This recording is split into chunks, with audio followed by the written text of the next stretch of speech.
Today we're going to work through some examples from your limiting and excess reactant worksheet. Number 1, when 3.22 moles of aluminum reacts with 4.96 moles of HBr, how many moles of H2 are formed? So they gave us our starting amounts of each reactant and we want to determine how many moles of product can be produced. So let's take a moment to label this on our balanced chemical equation. We have 3.22 moles of our first reactant, aluminum, and we have 4.96 moles of HBr, our second reactant. And we ultimately want to determine the number of moles of H2 that can be formed. So what we need to do first is convert from moles of one reactant to moles of the other so that we can determine which reactant is our limiting reactant, which one is going to run out first. So let's go ahead and start with our moles of HBr and convert that to moles of aluminum. So we'll put our 4.96 moles of HBr in our top box. We'll copy and paste that unit and substance down diagonally, and then we want moles of aluminum on top. So when you have moles of one substance over moles of another substance, remember we want to put the molar ratio from the balanced chemical equation. So the coefficient in front of aluminum is a 2, and the coefficient in front of HBr is a 6. So that's why you see 2 moles of aluminum over 6 moles of HBr. Now, to complete this conversion, we'll take 4.96 times 2, divide by 6, and you should get 1.65 moles of aluminum. So let's go ahead and analyze what this means. So if we use 4.96 moles of HBr, then we must need 1.65 moles of aluminum. So this amount here, the 1.65 moles of aluminum, is what we need. And to determine if we have enough, we want to look back at our balanced chemical equation and look at that number or that amount of aluminum that we do have. So we have 3.22 moles of aluminum, and we only need 1.65. So do we have enough? Yes, we have more than enough aluminum. So because we have more than enough aluminum, we know that HBr is going to be our limiting reactant. So the limiting reactant is HBr, and then we have excess aluminum, which means that that's our excess reactant. So now that we know our limiting reactant is HBr, it's going to run out first. That's what a limiting reactant is. So remember, the limiting reactant always determines the maximum amount of product that can be produced. So what we want to do now is start with our limiting reactant, or the amount of our limiting reactant that we have, and convert that to moles of our product. So we'll start out with our 4.96 moles of HBr and convert that to moles of H2.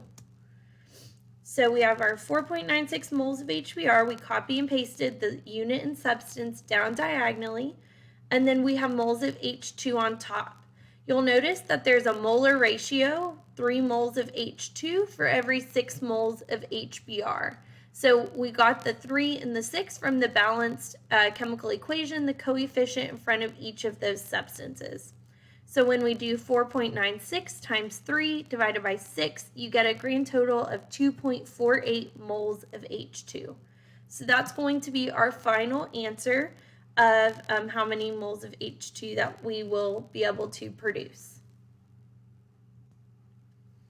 Moving on to number 2, we have 21.44 moles of Si reacts with 17.62 moles of N2, and we want to know how many moles of Si3N4 are formed.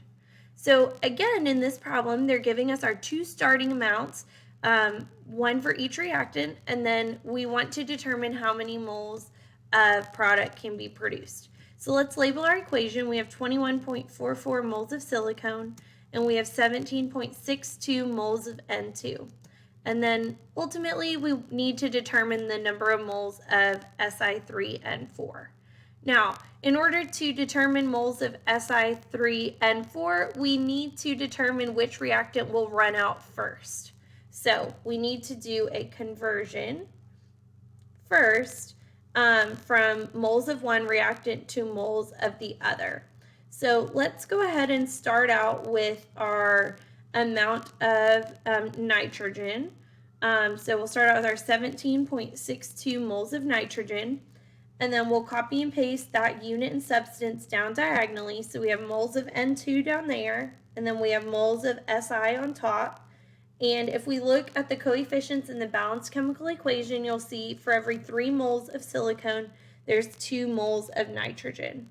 So when we multiply across our railroad track and divide by the denominator, we get a grand total of 26.43 moles of silicone. So let's analyze this data. If we use 17.62 moles of nitrogen, then that means that we need 26.43 moles of silicone. So this 26 is the amount that we need for the nitrogen to fully react. So again, to look at what we actually have, we're looking at the amount that was given in the problem, and you'll notice we only have 21.44 moles. So do we have enough? Unfortunately, we do not have enough silicone. So because we don't have enough, then we know silicone is the limiting reactant in this problem. So if you don't have enough, then that tells you that that reactant will run out first. So remember, our limiting reactant is determining the maximum amount of product that can be made. So we need to start with our moles of our limiting reactant, which is silicone, and we want to convert that to moles of our product so that we can determine how many moles will be produced. So here we're starting out with our 21.44 moles of silicone. We'll copy and paste moles of silicone down diagonally, and then we want moles of our product on top. Again, for this mole to mole ratio, we'll look at the coefficients in the balanced chemical equation. So we have 1 mole of Si3N4 over 3 moles of Si. So when you do 21.44 times 1 divided by 3, you get a grand total of 7.15 moles of product produced.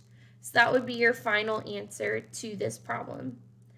If you have any other questions, check out the answer key that's attached on Canvas, and if you need any more help, always reach out to your chemistry teacher.